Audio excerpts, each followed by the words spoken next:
રસ્તો બતાવો, કઈ બેઠો બેઠો ભજન કરવું છે. ત્યારે નારદજી વાલિયાના ગુરુ બન્યા.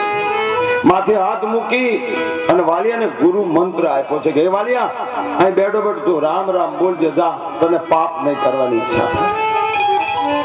અને વાલિયો ત્યાં બેઠા બેઠા મરા મરા મરા મરા બોલ્યો, રામ રામ ના બદલે અવળું અવળું બોલ્યો. 5 વર્ષ થયા, 50 વર્ષ, 100 વર્ષ ને 1000 વર્ષ સુધી બેઠો બેઠો રામ રામ કરતા કરતા ધૂળનો મોટો રાફડો થયો. 1000 વર્ષે રાફડો ફાટ્યો અને એમાંથી જટાળો જોગી નીકળ્યો વાલ્મીક ઋષિ. દાનવ માનવ થઈ જાય સંતોના સંગમાં, દાનવ માનવ થઈ જાય સંતોના સંગમાં. પાપી પાવન થઈ જાય સંતોના સંગમાં. પાપી પાવન થઈ જાય સાધુડાના સંગમાં. કાગ બને છે પડવારમાં હંસો, કાગ બને છે પડવારમાં હંસો. પાપ તારા પ્રલય થઈ જાય સંતોના સંગમાં. પાપ તારા પ્રલય થઈ જાય સંતોના સંગમાં. તો વાલિયો પાપી હતો પણ એને મહાન સંત બનાવ્યો. અને વાલિયો વાલ્મીક ઋષિ બનીને મને તમને રામચરિતમાનસ ની જેમ વાલ્મીક રામાયણ ભેટા. અને આ કથા તમે બધા જાણો. પણ હવે મારે એમાંથી થોડા પ્રશ્નો પૂછવા છે. મારે તો દૂધમાંથી દહીં બનાવવું છે અને દહીંમાંથી વલોણું કરીને માખણ બનાવવું છે. અને માખણને તાવીને પછી ઘી કરવું છે. ઘી ની પછી વાય નીકળે શું કહેવાય? ઘી બનાવ્યા પછી એને ગળી લ્યો તો પેલીમાં નીચે શું કહેવાય? વીણાબેન, ચીઠું કાઢવું છે મારે. એ રોટલામાં મીઠું લાગે. તો હું તમને પૂછું મારા સાહેબ કે પાપ કોણે કરાવ્યું વાલિયાને? બોલો. ઘરનાએ. પાપનો ઘડો ભરાયો ઘરનાએ. પાપનો આપણે ઘડો વાત કરો, ઘડાની વાત. પાપનો ઘડો ભરાયો ઘરનાએ. માથે ઉપાડ્યો લક્ષ્મણભાઈ તમે, બરાબર? ઉપાડીને નીકળ્યા. ઉતારે કોણ? જવાબ આપજો મને, ધીરે ધીરે જવાબ આપો. આપણે ઉધડું નથી રાખ્યું. પાપનો ઘડો ભરાવ્યો કુટુંબ વાળાએ, ઘર વાળાએ.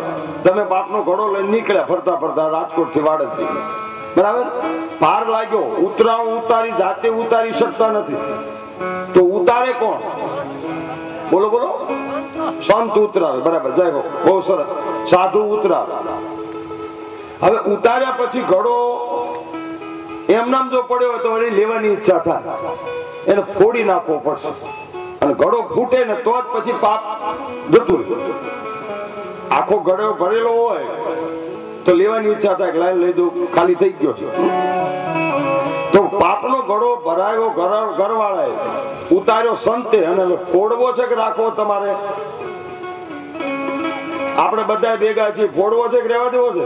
ફોડવો છે ને. ફોડે કોણ? કોની તાકાત છે કે પાપનો ઘડો ફોડે? હવે મને જવાબ જોઈ. આખા આ વાલિયાની વાતમાં 3 પોઈન્ટ છે તમારી પાસે. એમાં પહેલો પોઈન્ટ તમને જડી ગયો કે પાપનો ઘડો ઘરવાળા ભરાવે, ઉતારે સંત. સંત એટલે સજ્જન, સારો માણસ ઉતરાવે. ફોડાવો છે કે રહેવા દેવો છે? ફોડાવો છે ને. 8મા વર્ષે ફોડવો છે.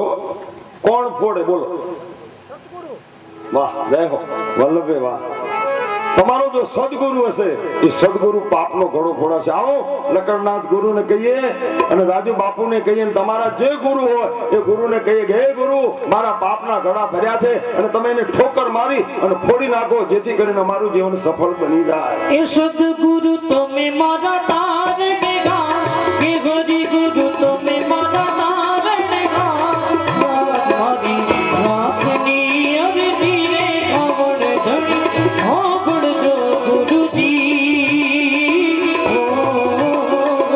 જ્યાં તમારા ગુરુ બેઠો, અહીં બેઠો બેઠા યાદ કરો, તમારા ગુરુ અત્યારે અહીંયા છે મંડપમાં.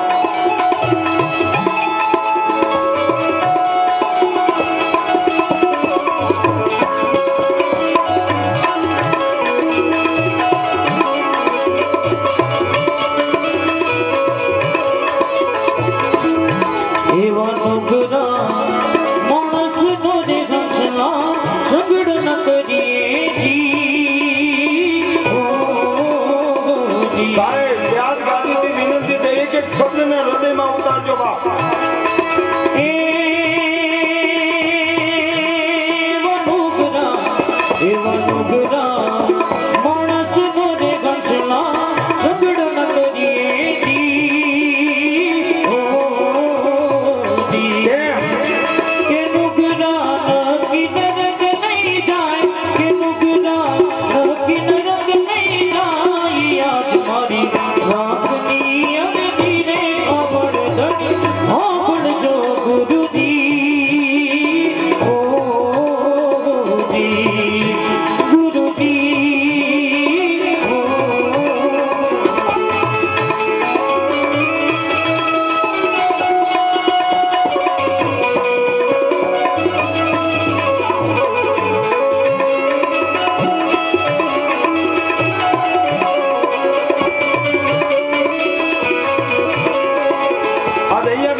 સદગુરુ છે અને એ તમને અંધારામાંથી અજવાળા, વાલિયાને જો અંધારામાંથી અજવાળામાં લયો હોય તો સદગુરુ તમારો છે બાપ.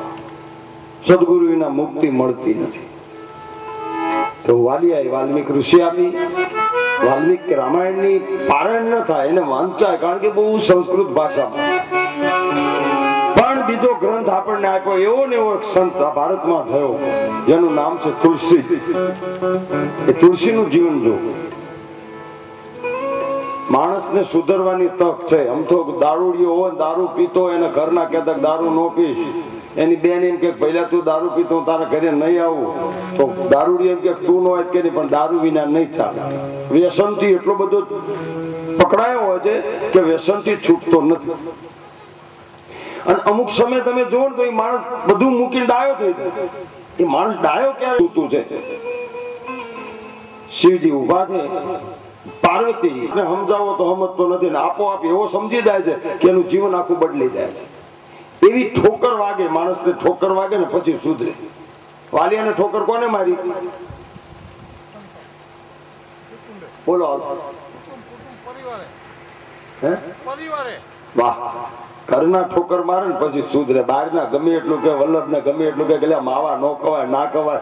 ઓલી બિંદુ બિચારી ગઈ કે જીભ તૂટી જાય તો ન મૂકે. પણ જાણે એને ગોદમાં લીધો અને જેને શિવ અને પાર્વતી જેને માથે હાથ મૂકે અને જેને દત્તક લે એને દુનિયામાં કોઈની પછી વાંધો ન હોય. ભક્તો પોતોને શિવ નિરાશ ના કિયા, માતાજી ને જો ચારા વરદાન દે દિયા.